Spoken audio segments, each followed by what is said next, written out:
Hello, Year 4s, and welcome to your final science lesson. So, in today's lesson, we are going to be completing a hot task about habitats.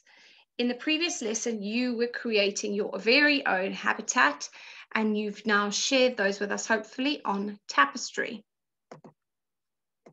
Today's lesson will be completing a hot task on living things and their habitats.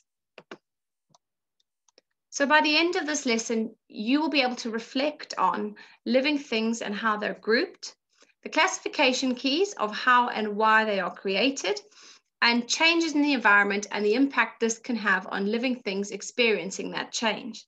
And think about the changes that we spoke about, things like deforestation, climate change, urbanization, all of that.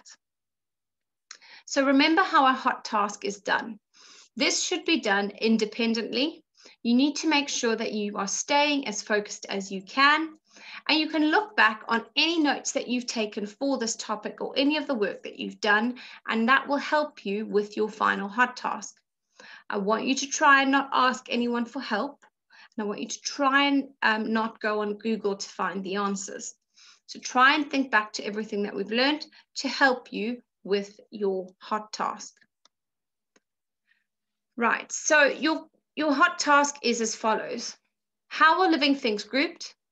You're going to create a classification key for 4 living things of your choice. You're going to name 2 ways an environment can change. And you're going to name 2 dangers of living things, 2 dangers to living things when a change in the environment occurs. So pause the video now and write down these 4 questions. So your challenges are as follows. Complete your hot task activity. I want you to think long and hard about these questions. These questions are not questions you could answer with one-word answers. They require a bit of extra work. So you're going to think about how living things are grouped. You're going to be creating a classification key for living things of your choice. You're naming 2 ways an environment can change and explain that change.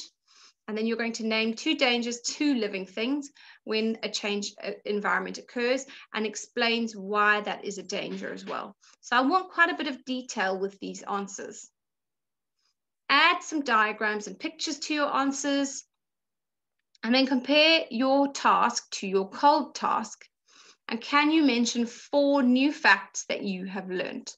So go back and find the cold task that you did at the very beginning and see if you can add new facts that you have learned since then. Don't forget to take your time with this hot task. Don't rush through it. Make sure that you have answered all the questions as best you can.